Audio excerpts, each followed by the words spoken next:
जय श्री कृष्ण। राधे राधे। आइए सुनते हैं परशुराम जयंती की कथा, पूजा विधि एवं महत्व।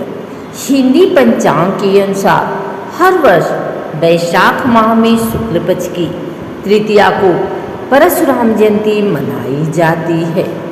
इस दिन अक्षय तृतीया भी है। सनातन शास्त्रों के अनुसार वैशाख माह में शुक्ल पक्ष की तृतीया को जगत के पालनहार भगवान विष्णु जी परशुराम के रूप में पृथ्वी लोक में अवतरित हुए थे।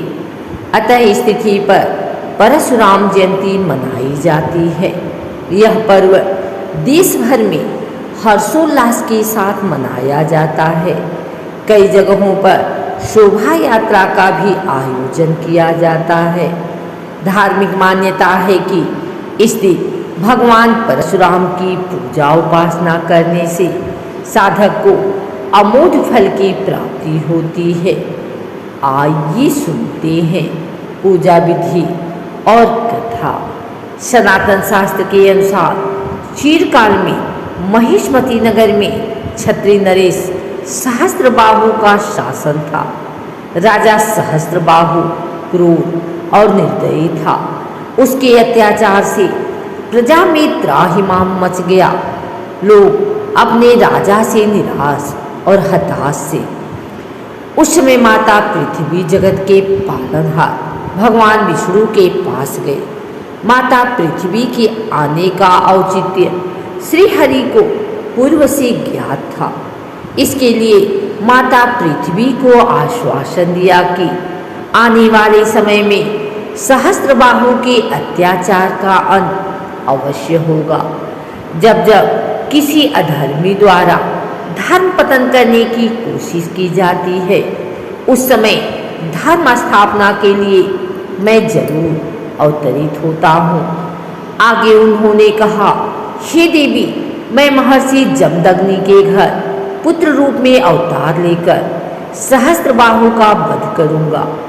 आगे चलकर वैशाख माह में शुक्ल पक्ष की तृतीया को जगत के पालनहार विष्णु जी परशुराम रूप में अवतरित हुए।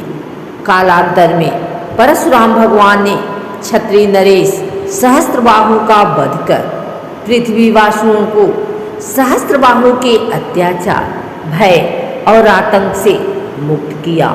उस समय भगवान परशुराम के क्रोध को महर्षि ऋचिक ने शांत किया था।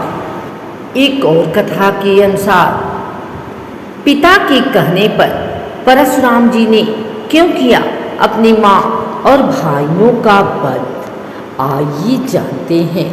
परशुराम जी की जयंती वैशाख मास में शुक्ल पक्ष तृतीया को मनाई जाती है। इस पावन दिन को अक्षय तृतीया कहा जाता है। वैशाख मास की शुक्ल पक्ष की तृतीया पर भगवान विष्णु के अवतार परशुराम का जन्म हुआ था। भगवान परशुराम भार्गव वंश में जन्मे भगवान विष्णु के छठे अवतार हैं। उनका जन्म त्रेता युग में हुआ था। माना जाता है कि इस दिन किया गया दान पुण्य कभी क्षय नहीं होता। अक्षय तृतीया के दिन जन्म लेने के कारण ही भगवान परशुराम की शक्ति भी अक्षय थी। इतना ही नहीं, इनकी गिनती तो महर्षि वेदव्यास, अश्वत्थामा, राजा बलि, हनुमान, विभीषण, कृपाचार्य, ऋषि मार्कंडेय सहित उन 8 अमर किरदारों में होती है, जिन्हें कालांतर तक अमर माना जाता है। उनके पिता का नाम जमदग्नि और माता का नाम रेणुका था। पौराणिक ग्रंथों में वर्णित है कि भगवान परशुराम अत्यंत क्रोधी स्वभाव के थे।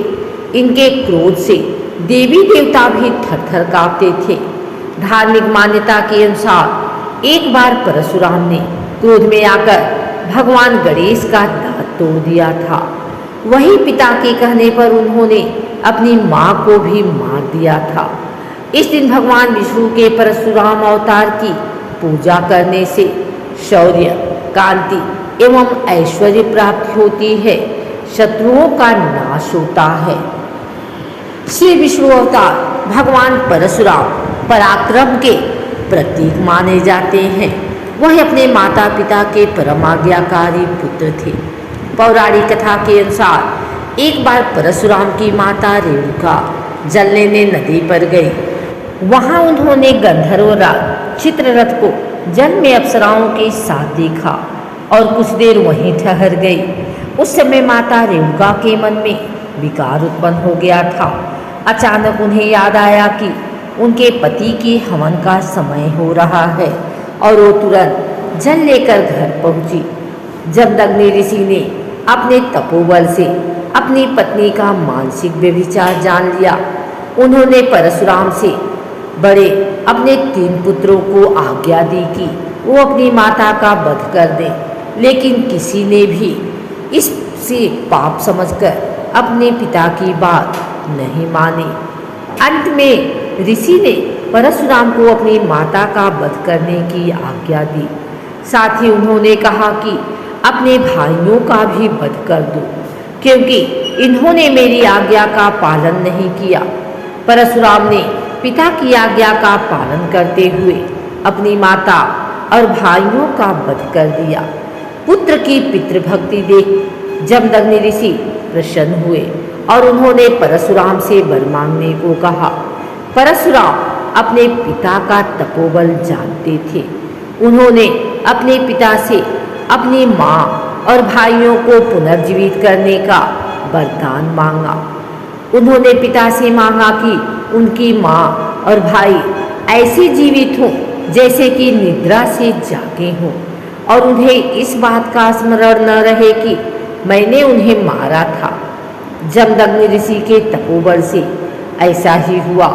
पुत्र की तीव्र बुद्धि को देख ऋषि ने उन्हें ख्याति और अस्त्र शस्त्र में निपुणता का भी वरदान दिया।